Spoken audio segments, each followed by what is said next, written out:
Ерөнхийдөө сүүлийн үеийн сонин сайханнаас хоёлаа ярилцъя гэж бодож байна л да. Юу гэхээр та бас ерөнхий сайдаас асуулга асуугаад ах шиг байсан тий.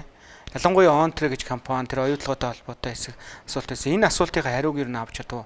Засгийн газар дээр энэ асуудал маань юу н ямар төвшөнд авах шиг байна. Яагаад энийг асуух вэ? Тий. Тэгэхээр би одоогоос чинь баг сар гаруй өмнө Монгол Улсын ерөнхий сайд Монгол Улсын засгийн газарт оюутлогог тойрсон 10 асуудлаар асуулт тавьсан. Тэгээ улсын хурлын бүр эрхийнхээ гишүүний бүр эрхийн хүрээнд. Тэгээд энэ хариулт надад ирсэн байна л да. Ингээд одоо 40-д хуудсан гэдэг. 10 асуултанд ирсэн хариулт байгаа. Яг асуусан шалтгаан ер нь оюутлогог тойрсон асуудлууд дээр хэрхэн шийдэл гараад явж байгаа вэ? Хилцэл хаана явж байгаа вэ? За тэгээд цаг тулгамдсан одоо яаралтаа шийдэх асуудлын хүрээнд. За тэр дундаа яг энэ Онтре компани эзэмшилд байгаа 2 лицензийн талаар нэлээд тодруулгууд бол 3-4 асуултаар тавьсан. Тэгэхээр энэ яагаад одоо яаралтаа шийдэх ёстой вэ гэхээр одоо оюу толгойн бүлэг орд гэд бид нар ярьдаг штэ. Тэгэхээр оюу толгойн бүлэг орд энэ бол стратегийн ач холбогдол бүхий орд. Монголын хамгийн том стратегийн орд гэж хэлж болно те. Тэгэхээр яг энэ оюу толгойн бүлэг ордын хамаарах 5 үндсэн лицензийн 2 нь бол Онтре гэд тусдаа Канадын хөрөнгөний бирж дээр бүртгэлтэй энэ компани эзэмшил бол бүр 2003 оноос ер нь явж ирсэн. Тэгэхээр яг одоо оюу толгойн далдуурхан бүтээн байгуулалт маань ингээд энэ он хүрээ дуусч штэ. Тэгээ олборлолт одоо илүү 100 хүчин чадал руу хайртай явж байгаа тийм. Тэгэхээр яг энэ үед буцаад Онтрегийн талбай руу одоо нэвтрэлд ороод одоо олборлолт, борлуулалт хийгдээд эхэлнэ гэсэн үг байхгүй. Удахгүй. Тэгэхээр чин тэрнээс өмнө бид нэр яг энэ нэгэнтээ стратегийн орд учраас тэр Онтрегийн талбай дээр эзэмшиж байгаа баялагаас Монгол улсын эрх ашиг яах вэ? Эрх ашиг яаж хангуулах вэ?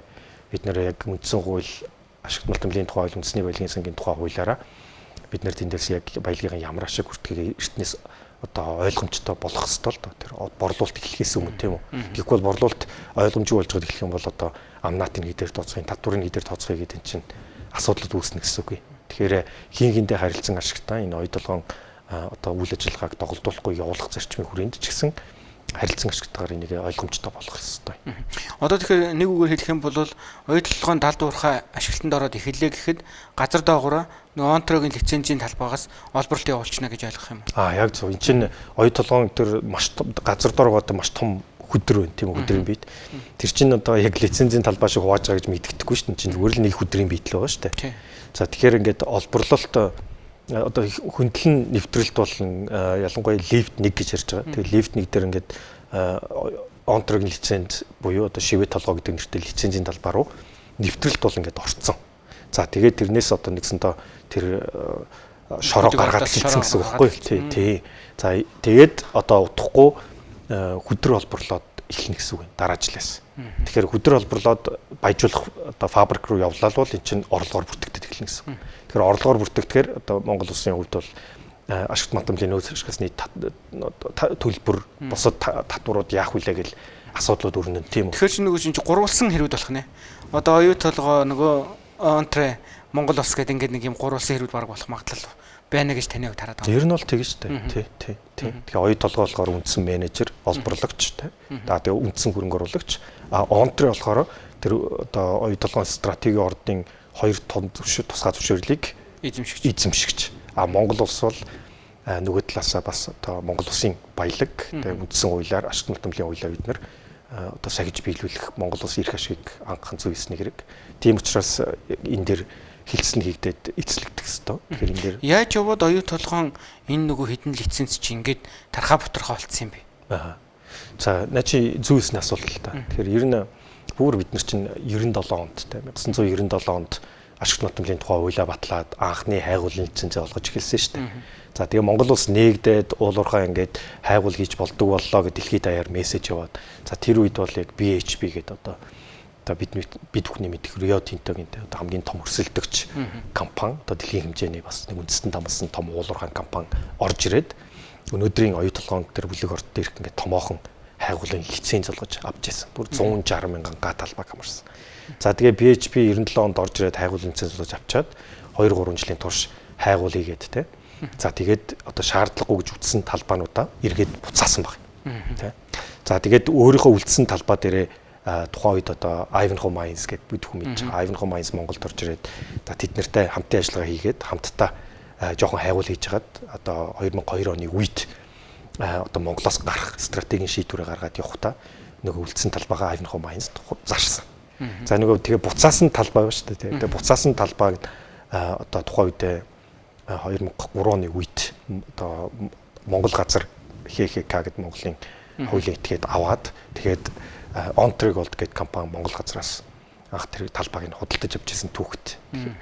Тэгэхээр нэгсэндээ тэр нэг талбай байжгаад тэр буцаасан талбайнаас нь явсаар Монгол газраар дамжуулаад Ontreg Gold гэдэг бидний одоо Ontreg гэдэг нэршээд байгаа тэр компани маань аваад за үлдсэн талбай дээр болохоор Ivanhoe маань нэмэлт байгуул хийж хагаад одоо өнөөдрийн оюу толгойг нээсэн түүхтэй. Тэгэхээр лицензийн талбайг ингээд аваад үсэх юм бол яг оюу толгойн үндсэн 3 лицензийг тойроод те бүр яг бүтэн баг ингээд тойроод Ontreg-ийн хайгуулын лиценз, хайгуул биш ашиглалтын лицензийн талбай байдаг гэсэн үг. Тэгэхээр Ontreg одоо тэн дээр юу олборлт хийж байгаа юу? Тэр талбай дээр. Одоо яг Ontreg гэдэг энэ компани болохоор нэг яг уулуурхан компани гэхээс илүү лицензэл эзэмшдэг байхгүй. Өөр оюу толгойн энэ бүлэг орд дээр байгаа хоёр одоо жавхланд шивэ толгой гэдэг энэ хоёр лицензийг л эзэмшдэг. За тэрүүгээрээ тэгээд бүр одоо 21 жилийн өмнө Канадын хөрөнгийн биржээр гаргаад тухайн үедээ 5.7 сая доллар ингээд босгоод тэгээ олон нийтийн компани одоо байж л ирсэн. Тэгээд хийдэг юм гэх юм бол ерөөсөө оюу толгойн хоёр лиценз эзэмшдэг. Тэрнээс биш одоо Rio Tinto шиг те одоо газар дээрээ хайгуул хийгээд те ингээд ажил хийдэг ерөөсөө биш. Тэр бүх ажил хайгуулын ажлаас эхлүүлээд бүгдийг нь болохоор энэ Ivanhoe Mines одоогийн одоо оюу толгой ХХК одоо бүх ажлыг нь хийж ирсэн гэсэн үг. Энэ хоёр хоорондоо тийм хамтын ажиллагааны одоо гэрээ одоо яг нэршил нь бол одоо хувьцаа эзэмших ашиг хуваах гэрээ гэж бүр 2004 онд анх хийжсэн түүхтэй. Тэгэхээр эн чинь нэг бодлоос зүгээр хардаж болох юм те. Энэ хоёр компани зүгээр л хоорондоо нэг ирэх ашигтай гэхдээ ингээд өөр бүртгэлтэй байх магадaltaй юу. Энэ дээр ер нь засгийн газраас ирж байгаа хариун дээр тийм тухай мэдээлэл байна уу? Ерөнхийдөө бол таны хувьд бас яг гишүүний хувьд ер нь яагаад энийг анх сэдэж харах болов. Үнэхээр энэ одоо Rio Tinto гэдэг юм уу те оюу толгойн лицензийг эзэмшиж байгаа.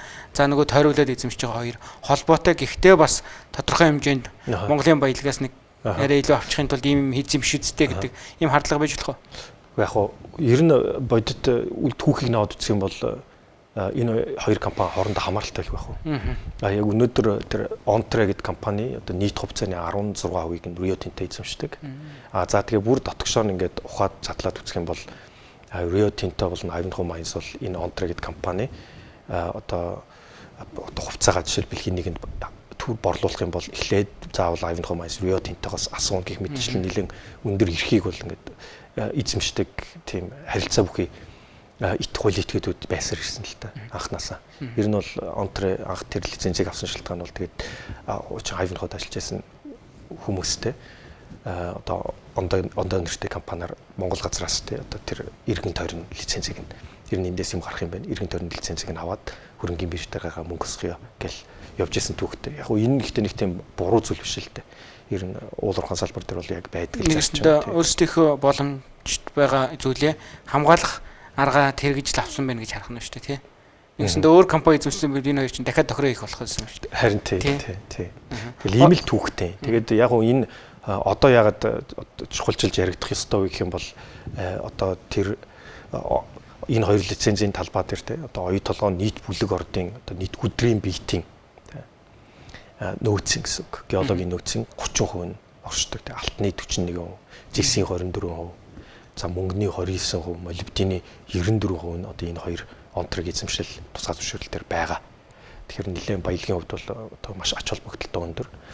За тэгээд одоо 76 бүтээн байгуулалт маань ингээд дуусаад олборлох хүчин чадал нь ахиа явна шүү дээ.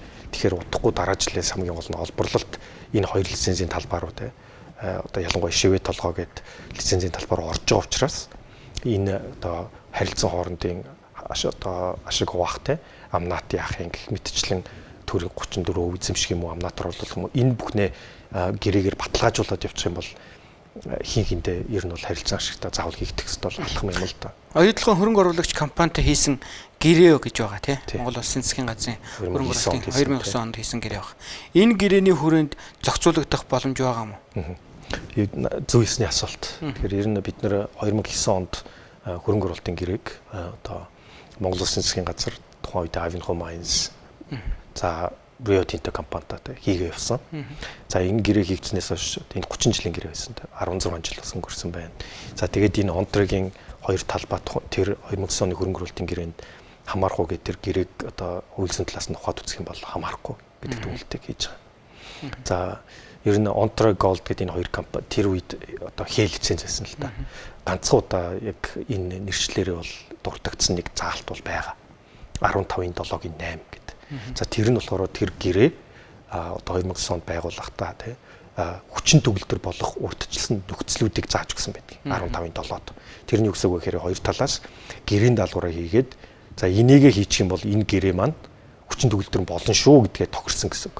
За тэр одоо гэрээний даалгаврын нэг хэсэг тэр урьдчилсан нөхцөлийн нэг нь болохоор тэр Ontro Gold-ын эзэмшдэг хоёр хэл лицензийг болгож хөрвүүлэх. Тэ одоо бас хоорондын байгуулсан тэр эрх шилжүүлэх гэрээгээ баталгаажуулах гэсэн ийм нөхцлүүд бас байсан. За тэрийг бол засгийн газар бол тухайн үедээ сарын дотор шийдтсэн л дээ. Хэл лицензийг бол болгоод за ингэснээрээ одоо урьдчилсан нөхцөл биелсэн гэдэг утгаараа гэрээ хүчит үйлдвэр болж исэн. За ийм түүхтэй. За тэгээд бусад одоо энэ гэрээний одоо томоохон үндсэн заалтуудын тодорхойлтуудыг авчихсан бол яг гэрээт талбай гэж энэ хөрөнгө оруулалтын гэрээн дээр яг юуг нь хэлэх юм. За тэгээд үндсэн үйл ажиллагаа гэж юуг хэлэх ингээд аваад үзсэн бол одоо энэ Ontрогийн хоёр лицензүүд бол гэрээн дээр тусгагдаагүй байхгүй яг тэр зарчим. Тэгэхээр одоо нөгөө таны асуулгын чинь гол одоо концепцлол одоо энэ далдуурхаа эхлэхээс өмнө энэ Ontротой асуудлаа шийдэж гэж байгаа шүү дээ. Тэгэхээр засгийн газар яг юу гэж хариулж байгаа одоогийн байдлаар? Яг гоо засгийн газар дээр миний ойлгосноор бол одоо хилцэл явж байгаа. Ер нь оюут толгойтой холбоотой асуудлууд дээр бол хилцэл ингээ явсаар байгаа. Тэн дээр бол ажлын хэсгүүд байгаа те. Сая шинж ажлын хэсгээ бас шинжилсэн одоо мэдээг бол авсан. Тэгэхээр яг энэ Ontротой холбоотой асуудал дээр ч гэсэн ажлын хэсэг гарсан гэж ойлгож байгаа. Тэгэхээр энэ хилцлээ бид нэр одоо нэгсэнтэй яарвчлаад те. Аль талдаа харилцан ашигтай те.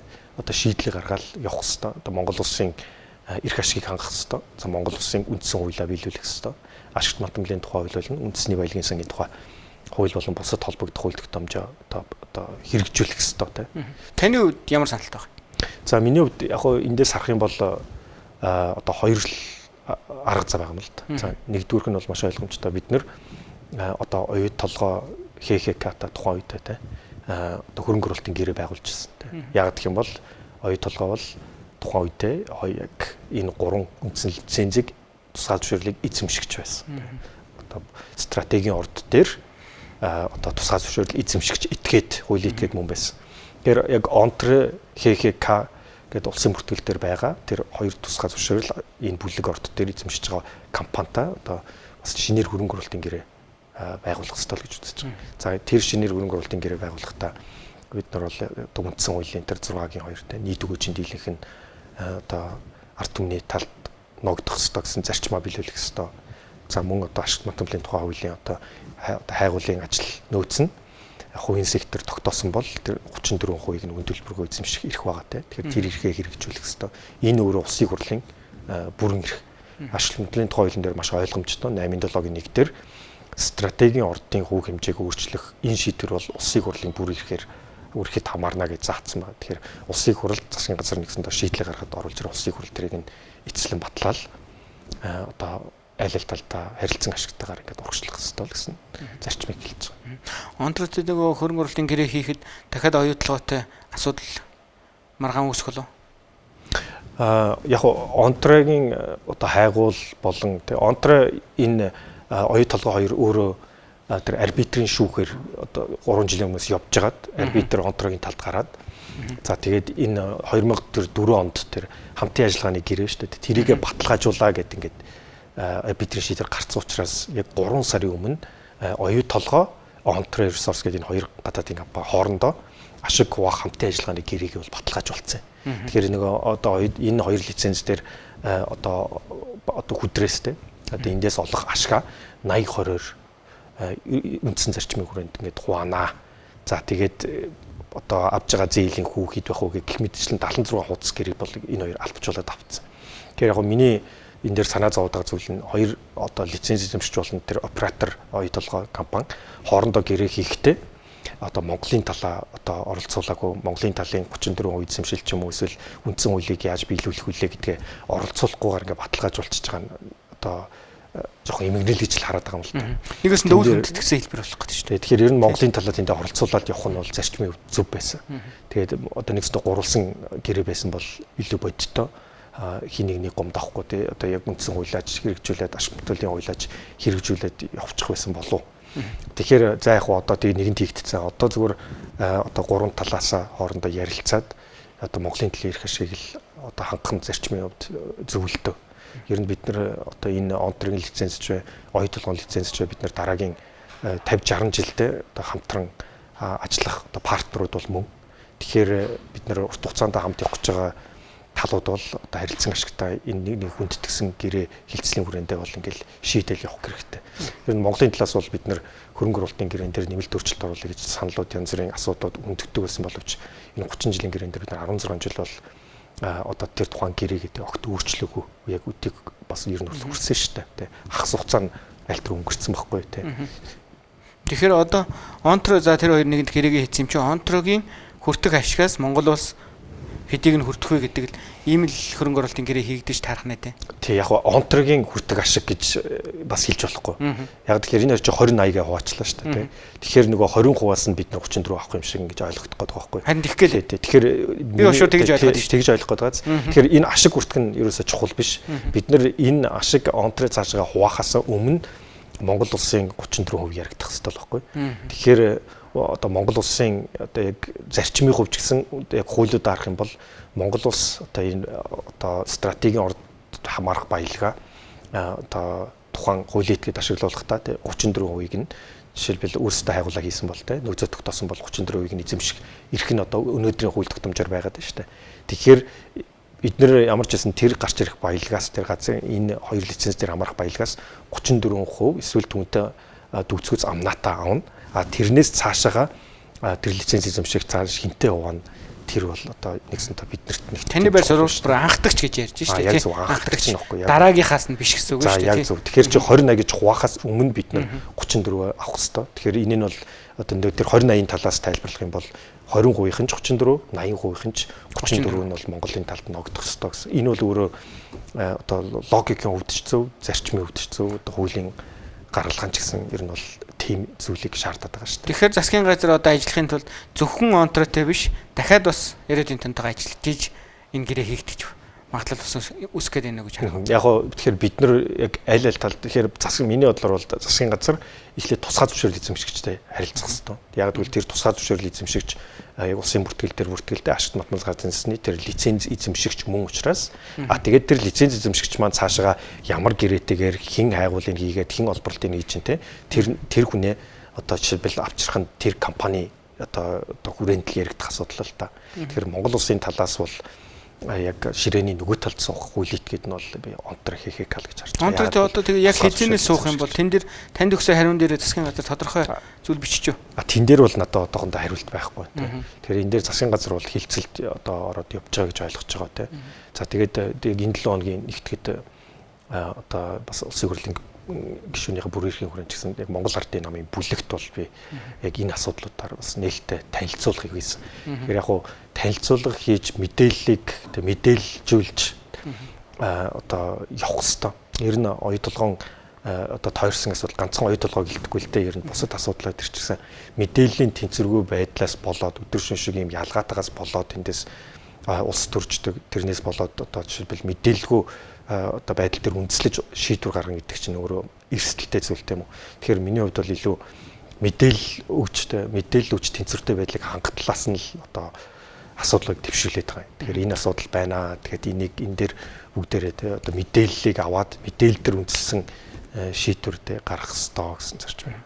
Яг би олзуурхад байгаа нь таныг ингээд оюу толгойг ярихаар бүх баг толгойтой болгонд оюу толгойг мэддэг юм шиг ярьж эхэлчихдэг тий. Онтрог ярихаар яг сүүлийн үед ингээд ажиллаад хахаар танаас өөр яг яриад гаргаад мэдээлэл өгöd байгаа хүн алга байгаа тань л д. Тэгэхээр энэ цаана ямар нэгэн ирэх ашиг байгаа мó гэдэг хардлагч бас нэг зарим нэг хүн төрж явах шүү. Тэгэхээр яг ирэх ашиг нь юу юм? Монгол улсын хүртэх ёстой өгөөж гэдэг их ашиг бол мэдээж байгаа байх гэж бодож байна. Яг яагаад зөв энийг онтрыг бас барьж аваад ярих болов?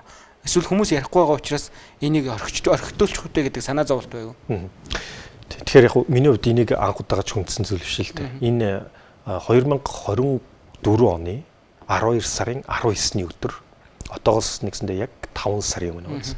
5 сарын өмнө одоо олон нийтийн сүлжээн дээр одоо олон нийтийн мэдэн дээр гадаадын мэдэн дээр онтре оюу толгой хоёрын тэ хоорондоо арбитрт өгөөд тэ онтре оюу толгойг арбитрт өгөөд тэ арбитр дээр яллаа гэсэн мэдээлэл одоо гасан гадаадын пэйж дээр цацагдсан байхгүй. Би нөгөө гадаад дээр Монголын талаар мэдээ гарах бол надаа миний имэйлээр тэр ирдэг байхгүй. Тэгээ тэрүүгээр би мэдэн гутаа тэрийг одоо нэлээд судалсан. Яг урд нь би уулуурхаанд эцсээ дээр ажиллаж байхдаа бол оюу толгойг тойрсон асуудлууд тэр онтре угаасаа гарч ирдэг байсан асуудлын нэг гинэт өнөдөр гараад ирсэн ч биш. Ер нь бол энийг оюу толгойг одоо тойрсон хилцэлд орж байсан засгийн газрын гишүүд болон ажлын хэсгийн гишүүд бүгдээрээ мэдж байгаа. Энийг зөвхөж ярьдаг гэсэн юм тийм мэдж ирсэн. Зөвхөж ярьдаг байсан болохоос оюу толгой дээр маш олон асуудал байсан учраас хамгийн түрүүнд шийдэх ёстойгоо аваад явуулсан байхгүй. За тэгээд 2024 оны 12 сарын 19-нд би тэр мэдээллийг аван гутаа эдийн засгийн байнгын орон дээр баг 2-7 хоногийн дараа үлээ 3-7 хоногийн дараа надад боломж олдонгууд би төмөр сайдаас байнгын орон дээр асууж ирсэн. Одоо ийм арбитрийн шийдвэр гарцсан байна. Энэ дээр Монголын талын ямар байр суурь байгаа вэ? Монголын тал энэ хоёр компани арбитр дээр явж байгаа одоо онтрагийн талд гарчхаар Монголын талын эрх ашиг эндээс яаж хөндөгдөх вүлээ? Тэ? Тэгэхээр энэ онтрагийн эзэмшлийн талбай дээр Монголын эрх ашиг Монгол цаашдаа гэрээ хийх талаар хилцэл хийж байгаа юу гэж асууж ирсэн боловч би хариулт авч чадаагүй байхгүй юу.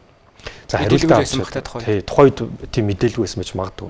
За тэгээ хариулт авч чадахгүй болонгууд нь би дараа нь одоо энэ асуудлынхаа талаар тий одоо нэгсэндээ ерөнхий сайд засгийн газарт асуулт тавьсан юм учиртай. Тэгэхээр энийг би анхудаага гинэт яриад ирсэн ч биш л дээ. Энийг би бүр 5 сарын өмнөөс энэ асуудлыг хөндөж ярьж ирсэн. Тэгээд хамгийн гол нь цаг хугацааны хувьд бид нэр уралдах хэрэгтэй. Яг гэх юм бол энэ далдуурхаан бүтээн байгуулалт маань дуусаад энэ одоо хүндлэн нэвтэлт малталт маань ингээд одоо онтрагийн талбаар ороо өвчөж штэ тий. Тэгэхээр бид нэр олбор тэхлээ явуучих чинь нөгөөх 82-оор хуваагдаад явчих нь штэ тий. Тэгэхээр тэгээд одоо 2 сарын дараа нөгөө хоёр компани маань гэрээгээ албажуулчлаа штэ. Тэгээ арбитрийн шийдвэрийн дагуу тэгэнгუთ хоёр тал гэрээгээ албажуулгангууд Монголын тал байхгүй болчихж байгаа байхгүй. Тэгээ Монголын тал чи яах юм Монголгүй ингээд явчих юм уу тий. Чи одоо Монгол улсын стратегийн орд шүү дээ. Тэр чи Монгол улсын байгалийн баялаг тэнд олборлох гэж Монголын талгүй байна гэдэг болоод өөрөө. Тий, ялангуяа яг стратегийн орд ч байсан. Ердийн орд байсан бол одоо тухайн тусгай зөвшөөрөл эзэмшигчтэй өөрийнхөө эрх хэмжээнд шийдэх явах бүр хэрэгтэй. Татвараа өгөөд явчих. Тийм, татвар дээр өгөөл явчих штэ. Амнаад эднэр төлөөл явчих. Энэ нэг стратегийн орд үндсэн хуулийн 6-гийн 2 стратегийн орд ашиглахдаа нийт өгөөжийн дийлэх нь ард түмний талд байхаар шийдвэрлэнэ гэд нэгдүгээр хэлсэн.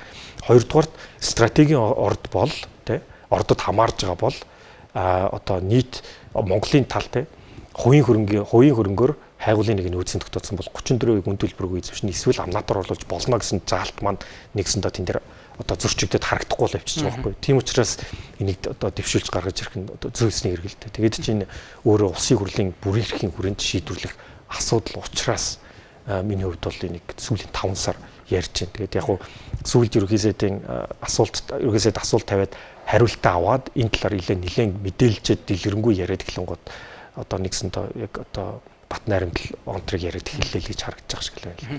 Тийм гэхдээ яхаарахгүй үнэхээр нөгөө цаг хугацаатай уралдахгүй л болохгүй юм л т. Сая таны хэлж байгаагаар бол нөгөө далдуурхаа чинь яг олборлоод эхлэхэд бүх үйл ажиллагаа ингээд эхлэхэд бол бид дараа нь хоцорсон байх.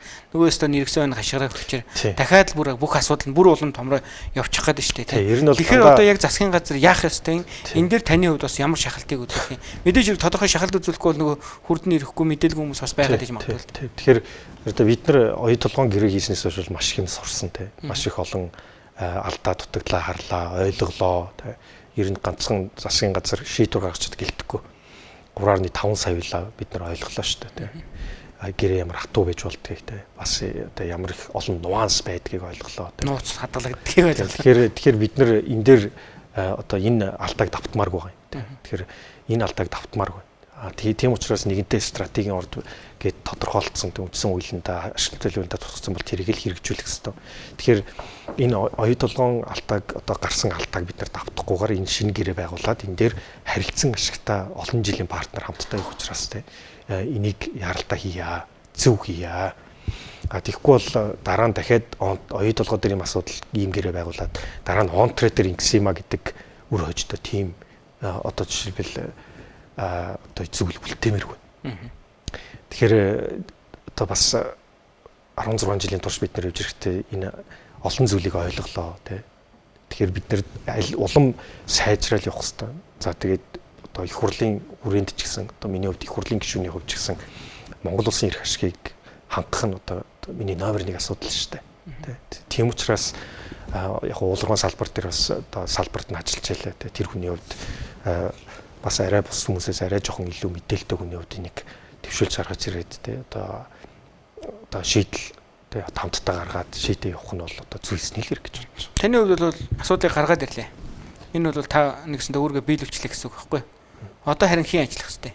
Засгийн газар мэдээж ажиллах хэвтэй. Гэхдээ засгийн газар дотор хэн мандал үзүүлж явах хэвтэй? Яг гоо засгийн газар дээр миний энэ дээр одоо олон ажлын хэсгүүд одоо байгаа гэж ойлгож байгаа. Оюутлын асуудал чинь зөвхөн одоо зээлийн хүнээс ихсүүлээл те. За тэгэл одоо техникийн янз бүрийн асуудал төр зардал хэтрүүлсэн асуудал за банк гэрээ гэл те менежментийн төлбөр гэл цаашлах юм бол энэ чинь маш олон асуудлууд байгаа шүү дээ. Тэгэхээр засгийн газар дээр бол ажлын хэсгүүд байгаа гэж харж байгаа. Тэгэхээр тэр ажлын хэсгүүд ер нь бол нэгтгэгдээд уул нь болж өгдөг болно шүү дээ. Оюутлын энэ бүлэг одоо маргаантай яваад байгаа энэ олон асуудлыг бүгд төр цогцороо шийдээд тэгэхэд аль аль талдаа ашигтай болоод урагшлах хэрэгтэй байхгүй юу? Тэгэхгүй бол ингээл одоо хэдэн жил болоо л дахиад ингээл дараагийн маргаа үүсэл одоо татвар дээр харах юм бол бид нар ч одоо 13 оноос хойш те байнгын маргаа дандаа л нэг татварын маргаантай багц асуудлууд гаргаж ирээл ингээд яваад байгаа байхгүй. Тэгэхээр уул нь бид нар 30 жил 40 жил цаашаа 60 жил хамтдаа ажиллах партнерууд бол асуудлаа харилцан ашигтай шийдээ явуучих юм бол те одоо уул нь бол хин хиндэ ашигтай юм байгаа юм л да. Тэгэхээр тэр зарчмыг л тулгаад байгаа. Тэрний бас хамгийн чухал нэг уул нь боломжтой зүйл нэг юу гэж. Яг би ч одоо нэг олон жил би одоо гадаадд Америкт, Австралид банкирээр ажилласан хөрөнгө оруулалтын банкир гэж явлаа. Одоо Rio Tinto шиг том үндэстэн дамсан компаниудын тусад нь санхүүгийн стратегийн зөвлөгөө гэдэг ажил хийдэг байлаа те. За миний хийдэг нэг ажлын нэг зүйл нь юу гэхээр одоо тухайн компанийг IPO гэж бид нар ярьдаг шүү дээ. IPO хийгээд олон нийтэд хувьцаагаа гаргаад нээлттэй компани болгож өгөхөд нь одоо хамаг ажлыг нь хийж, банкир ажлыг нь хийж өгдөг гэх үндсэн ажил байсан байхгүй. Нью-Йоркийн хөрөнгийн бирж дээр, Лондонгийн хөрөнгийн бирж дээр, Австралийн хөрөнгийн бирж дээр компаниудыг те гаргахад нь одоо хамаг мөнгийг нь босгож өгөх те олон нийтэд танилцуулах тэр бүх стратеги санхүүгийн зөвлөгөө өгдөг ажил бол яг миний гол ажил байсан. Тэгэхээр би яг Монголын хөрсөн дээр энийг буулгая гэж олон жил бодож явсан хүн л дээ. Тэгэхээр тэрэн дээр яг манлайлж болох нэг компани гэх юм бол надаа одоо энэ Монголын оюутал харагдаад байгаа байхгүй. Тэгэхээр одоо нөгөө Монголын талын буюу Эрдэнэс Монголын доор байгаа Эрдэнэс оюу толгойг хувьцат компани болгох тухай гэж байна уу? Тий, яг хуу гэрээгээр нарах юм бол тэр. Гэхдээ ерөнхий зарчим бол ерөөсөө нэг оюу толгой гэдэг компани байна шүү дээ. Тий, одоо энэ мэдээллийн тэнцвэр байлаас бид нар янз бүрээр одоо муулж, сайлж, тий, ус төржиж явлаа. Тэрийг олон мэдээллийн ил тод болгоод олон нийт өөрсдөө тэр компани хувьцаа эзэмшигч болоод ирэх юм бол энэ нь одоо явж урт хугацааны хамгийн зөв шийдэл байхгүй юу? Америк жишээлбэл ер нь хөгжсөн орнуудын гол одоо капиталын нууц бол ерөөсөө энэ шүү дээ. Бүгдийг нээлттэй болгоод олон нийтэд хамтдаа эзэмшээд хамтдаа асуудлаа шийдээд ингээ явахаар мэдээллийн тэнцвэргүй байдал нь одоо нэгсэндээ шийдэгдээ тий. Хувьцааг нь эзэмшчих юм бол тэр компанийг сайн явахын төлөө та өөрөө хүчин чармаалт гаргах гэсэн үг байхгүй юу? Ядаж мэдээлүүд нь ил болоод эхэлнэ. Мэдээлүүд ил тод болно. Олон мянган монголчууд оюу толгой хувьцаа эзэмшигч болно. Тэр хувьцаа эзэмших хүмүүс чинь зөв шийдвэрийн төлөө дуу хоолойгоо хүргэдэг болох байхгүй юу? Тэгэхгүй бол нэг зөвхөн нэг Эрдэнэс оюу толгой гэдэг нэг компани ч юм уу Эрдэнэс Монгол гэсэн төрөмчний ганц компани эсвэл засгийн газар яг нэг хувьцааныхаа төлөө ингээл хоорондоо ингээд хэрүүлээгээд яваад байгаа шүү. Ер нь олон нийт хэдэн мянгуулаа, хэдэн 10,000, хэдэн 100,000 хувьцааг нь эзэмшдэг болчих юм бол одоо улс төржих, попрох орон зай байхгүй бол. За хүмүүс өөрсдөө хувьцаа эзэмшдэг болохоор ашигаас нь хүртэл хэлэхээр тэр компанийг зөв хөлдрөлөнд урт хугацаанд явахад нь чиглүүлээ явчихдаг байхгүй. Тийм боломж одоо байна. Энэ бол хамгийн одоо шалгарсан сонгодог зарчим мөн. Энтэй бол ямар ч маргаан байхгүй. Тэгэхээр энэ боломж нь байна уу гэд одоо бүх одоо гэрээг нь уншаад үзэх юм бол тийм энэ бидний байгуулсан хөрөнгө оруулалтын гэрээ, хувь нийлүүлэгчдийн гэрээг бүгдийг нь уншаад үзэх юм бол энэ гаргалгаа байгаа. За энэ нь бол яг таны хэлээд байгаа Эрдэнэс оюу толгой гэдэг Монголын эзэмшлийн 34% эзэмшиж байгаа компани одоо хөрөнгийн биржээр хувьцаагаа гаргах нь нээлттэй. Монголын хөрөнгө хадгалзах зүйл байхгүй. Тэр үтгийг л ашигт малтамлын тухай хуулийн 5-ын 6 дээр сарагдчих. Бүр маш 5-ын 9-тэй билүү? Маш ойлгомжтой заалт баг. Тэрний үхээр стратегийн ач холбогдол бүхий ордын тусгай зөвшөөрөл эзэмшигч хувьцаагаа тэгээ Монголын хөрөнгөний бирж дээр гаргана гэд заасан байхгүй юу? Хэрэгждэггүй заалт болохоос шинэ чи 20 жил явж ирсэн заалт юм аа. Тэг яг тэрнтэй адилхан бас нэр заалт байт юм шүү. Яг саний гэхээр санаж байна. Яг бүр тодорхойлцсон. Монголын хуулиараа ч гэсэн энэ хөрөнгө оруулалтын гэрээгээрээ ч гэсэн энэ нээлттэй. Яг үнийг хэлэхэд зарчмын хүрээнд тэр нь Монголын талаас хувьцаагаа гаргаж гинөө, нөгөө талаас хувьцаа гаргаж гинөө чухал биш. Энэ хувьцаал гараад олон тэр биржийн зарчмаар мэдээлэлээ ил тод болгодог олон 10,000 монголчууд хувьцааг нь эзэмшдэг болчих юм бол бүгдээрээ бултаараа хамтдаа шийдвэр гаргана гэсэн үг байхгүй юу? Тэгээд буруу шийдвэр гаргах юм бол хэдэн мянган хувьцаа эзэмшигчид гарч ирээд өөрсдөө дуу хоолойгоо хүргэн штэ. За ингэх юм бол ингээд зөв хөлтлөрлөгөө тий одоо зарчмын хүрээнд орох юм байна. Тэгэхээр энэ бол одоо миний одоо жишээлбэл олон жил одоо бараг 7-8 жилтгүй л дээ олон жил бодож явж ирж байгаа зүйлийн нэг. Тэгэхээр энүүгээрээ дамжаад гадаадын хөрөнгө оруулагч гэсэн оюу толгой дээр ч юм уу тий Монгол руу хөрөнгө оруулах одоо тэр орон зайн нэгднэ гэсэн үг байхгүй. Энэ бол ерөөсөө хамгийн сонгодог зарчим. Бид нэр төр дангаалаа гэж ярьж байгаа төрөмжт компаниуд хит томорсон үнэ. Тэгвэл тэрийг яаж идэггүй юм бол ерөөсөө хөрөнгөний бирж дээр гарснараа олон 10,000, 100,000 хувьцаа эзэмшигчтэй болох нь хамгийн сонгодог зарчим. Тэгээ энэ өөрөө миний одоо Нью-Йоркт тий одоо Сиднейд хийжсэн одоо гол ажил байхгүй. Тийм тэгэхээр нөгөө энийг хийхийн тулд бас эр зэрэг хэрэгтэй л тий. Нэгсэн засгийн газрын мандат хэрэгтэй болчиход байгаа. Энэ өөрөөсөө засгийн газрын мандат хэрэгтэй болчиход. Ер нь засгийн газар шууд өөртөө засгийн газар зөвхөн гаалхаад байхгүй. Одоо ингээд нөгөө засгийн газар ганцаараа хатгах байгаа учраас асуудал үүсээд явхаар нэг бол улс төржүүлчдэг, нэг бол зөвхөн нэг сайдын ирэх ашиг юм шиг ингээ хандчихдаг ийм л тэгээд тэрэн дээр нөгөө үндэстэн дамсан корпорац чинь тэг тавьчихдаг ийм л зүйл байгаад байна л та ингээ бодтоо. Өнөөдөр ингээд одоо оюу толгойг ярив. За оюу толгойг бүхлээр нь авч үзэх юм бол нэг талдаа одоо оператор хийж байгаа хөрөнгө оруулалт хийж байгаа одоо оюу толгой ХХК Rio Tinto байна те. За нөгөө талдаа Монгол улсын засгийн газар Эрдэнэс оюу толгойгоор дамжуулаад 34% эзэмшиж. За нөгөө талдаа үндсэн хуулиараа одоо газрын доорх баялаг арт түмний өмчгээд үндсэн хуулиндаа тусгацсан олон нийт байхад. Тэгэхээр энэ гурван тал чинь мэдээллийн тэнцвэргүй байдал бол өдөр шиншиг ялгаатай байхгүй. Яг энэ мэдээллийн тэнцвэргүй орон зай дээр олон жил улс төрж гарч ирсэн улс төрчид хүртэл байна. Тэгэхээр энийг л бид нэр цэгцлэх гэсэн. Тэр зүгээр попорсоор байгаа л стожинхэн тусын хэлж штэ. Миний тэгээд урт хугацааны ганц шийдэл нь юу гэж яг олон нийтийн компани болох байхгүй. Энэ бол яг энэ гурван тэнцвэрт байдлыг хангадаг хамгийн сонгодог одоо бүр шалгарсан тий маргаангүй зарчим нь олон нийтийн компани болох. Тэр нөө их хэл дээр тэр нээлттэй компани байна гэдэг бол иргэд мэдээлэл авахд хүртэл давуу батал болчихж байгаа. Яг зөв. Тэгэхээр оюу толгойн асуудал дээр ч юм уу одоо энэ компани асуудал дээр ганцхан төр яриад байх биш. Тэр хөндлөнгийн Монголын мэрэгжлийн шинжээчд хувьцаа эзэмшигчдийн төлөөлөө тэр компанид хөндлөнгийн судалгаа хийгээд асуудлыг дэвшүүлж ярьдаг болчих юм бол эрүүл зүйл рүүгээл эрүүл бодит байдал руугаа л орно гэсэн үг юм. Яг хуу энэ анх удаага энэ оюу толгой одоо ийм компани байсан биш л дээ. Энэ чинь Turkcell гэх толгой компани Канада, Америкийн хөрөнгөний бирж дээр нээлттэй компани байлаа шүү дээ. Тэр компани нээлттэй компани байсан учраас тэр бүх мэдээллийг одоо авч чаддаг байсан байхгүй. Өнөөдөр би жишээлбэл онтрогийн энэ бүр түүхийг нь те бүр ингээд нарийн детальтаа сайн мэдээд байна л да. Тэр үтгийг л онтро тэр лицензээ Монгол газраас хэдэн доллараар худалдаж авсныг нь хүртэл би баримттайгаар мэдчихэж байгаа. Тэгэхээр яагаад гэх юм бол энэ нээлттэй компани учраас тэр бүх мэдээлэл заавал нээлттэй байх шаардлагатай байдаг байхгүй. Тийм учраас энэ онтрогийн бүх түүхийг нь те одоо сүүлийн 20 жилийн түүхийг нь ингээд санхүүдлаас нь бүгдийг бид нар нээлттэй учраас мэдж болоод. Тэгдээ юу болсон бэ гэхээр 2022 оны 12 сард Rio Tinto нөгөө Turkcell гэдэг нээлттэй компани байсан бүх хувьцааг нь худалдаж аваад хаалттай болсон байхгүй. Тэрнээс хойш ингээд мэдээллийн тэнцвэргүй байдал бүр нэгсэндээ гарцсан гэсэн үг. Тэгэхээр энийг засах Монголын талын боломж нь бол ерөөсөө тэгвэл Монголын хөрөнгөний бирж дээр гаргая.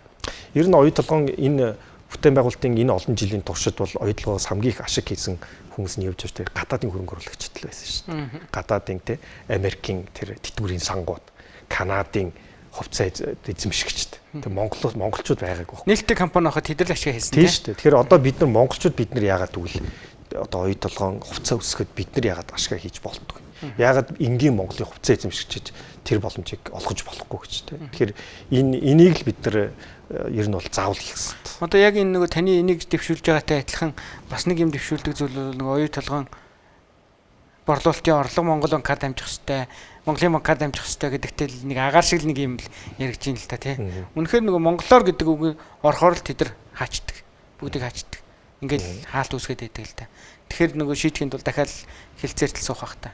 Тэг ер нь бол тийм. Тэгэхээр одоо хилцээр гэдэг бол тий ер нь одоо тухайн дийл гэдэг бол хилцэл гэдэг бол харилцан ашигтай байж урт хугацаанд тогтвортой явдаг үндсэн зарчимтай. Тэгэхээр хитрхи нэг талыг барьцгаар л маргаан дуустдаг гэсэн үг байхгүй. Тэгэхээр энийгээ бид нэр урт хугацаанд тэгээд шийдвэрлэх явах хэрэгтэй. А гэтээ бас ер нь оюу толгоон одоо Rio Tinto-гийн оруулж ирсэн хөрөнгө оруулалтыг аваад үзэх юм бол үнэхээр Монгол улсын одоо сүүлийн 30 жилд орж ирсэнтэй одоо хамгийн том хөрөнгө оруулагч байж ирсэн. Өнөөдөр оюу толгой хөрөнгө оруулалт орж ирсэн учраас Монгол улсын эдийн засаг одоо энэ өнөөдрийг хүртэл ингээд томорчсон үндсэн шалтгаан бол мөн. Тэгэхээр одоо Rio Tinto шиг бас олон улсын хэмжээний ийм том компани байж ээж энэ одоо маш хүнд хэдэн 1300 метрийн доор байгаа тэр хөдрийн биетийг олборлох тэр технологиг эзэмшдэг итгэн зөвхөн чадвартай компани л байдаг. Тэрний нэг бол Rio Tinto яхахгүй мөн л д. Тийм учраас бид нар өнөөдөр энэ модель одоо газрын маш гүнд байгаа тэр дэлхийн хэмжээний талдуурхаг өнөөдөр ашиглалтанд оруулаад явж байгаа тий. Тэгэхээр бас аль талаас нь үнэхээр харах хэрэгтэй л доо. Тэгэхээр нөгөө талаас нь ингээ харахаар Монгол улсын хууль эрх зүйн орчин өөрчлөгдөж байгаа гэдгийг бас хаана ойлгуулах нь чухал юм шиг байна. Яг зөв. Нөгөө хөрөнгө оруулагч талдаа ийм хууль өөрчлөгдсөн учраас энийг ингэж ярих шүү гэдэг. Энэ төр ширээний хэлцлийн хардал дутуу судагтай холбоотой юм уу? Тэгэл үл ойлголцол яг үүсэх шиг байгаа гэж хараад байна. Тий. Тэгэхээр ингээ ер нь хөгжиж байгаа орнуудын одоо нэг сул тал гэх юм бол хууль эрх зүйн орчин тогтворгүй улс төр тогтворгүй байдгаас болоод тий хөрөнгө оруулагчдад илүү эрсдэл үүсдэг ийм зүйлүүд бол байдаг тий. За ялангуяа Монголын сүүлийн 30 жилийн улс төрийг аваад үзэх юм бол засгийн газар чинь 1.5 жилийн настай явлаа. Хуультай одоо жишээлбэл 1 жил болоод өөрчлөгдөг. Энэ үед энэ эрсдэл бол мэдээж хэдэн тэрбум доллараар орж иж байгаа хөрөнгө оруулалтад бол мэдээж эрсдэл. Тэгэхээр бид нэр тэр талаасаа ч гэсэн гэрн цаашдаа гадаадын хөрөнгө оруулалтыг татахын тулд тогтвортой улс төртэй байх хэрэгтэй. Хууль эрх зүйн орчин нь тий одоо илүү тогтвортой байх энэ одоо өөрсдийн гэрийн даалгавраач гэсэн бид нар бол ер нь цаашдаа сайн хийх хэрэгтэй, алдаанаасаа суралцах хэрэгтэй. Алдаа гарлаа гэхэд хэнийг нэг жижигчилгээс илүү өрсдөө алдаанаасаа тэг суралцаж өөрсдөөсөө хийж байгаа алдаа хүлээн зөвшөөрөө цаашлаад улам сайжрал ер нь явах хэрэгтэй. Тэгээд дэрний 126 гишүүн сонгогдсон парламентаас тэг одоо жишээлбэл бас нэг тиймэрхүү зүйлээ бид нэр илүү засаад сайжруулах явах лөө гэсэн хүлээлт болно. Үндсэн хуулийн нөгөө энэ гол ашигт малталтай холбоотой заалтыг хэрэгжүүлэх буюу нөгөө баялагын сантай холбоотой энэ зохицуултуудыг хийхин тулд за одоо нөгөө оюутлогоо дээр тэгвэл дахиад оюутлогоос гадна Монтра гэдэг компанитай ярих юм байна. За одоо тэгэл Монголын компаниудтай ярина гэл ийм шууган л үүсээд байна л да. Энэ шууганууд мань өөрөө нөгөө бие бинийгээ дарчих үдэ гэдэг бас болгоомжл зүгээр хөв сэтгүүлч төрөөд байгаа. Тэгэхээр энэ дээр бол яг мэдээж хэрэг мэдээж тодорхой улс төрчдийн асуудлуудыг дэвшүүлэх одоо тань шиг ингэ дэвшүүлээд явах нь зөв хэрэг. Гэхдээ нөгөө манлайл үзүүлэх ёстой засгийн газрын маань сайд нар тэрэн дээрээ яг акцент өгөөд ажиллаж чадж гинүү гэдэг өөрөө бас их асуултын тэмдэг байгаа юм л да. Энэ дээр та юу гэж харж байна?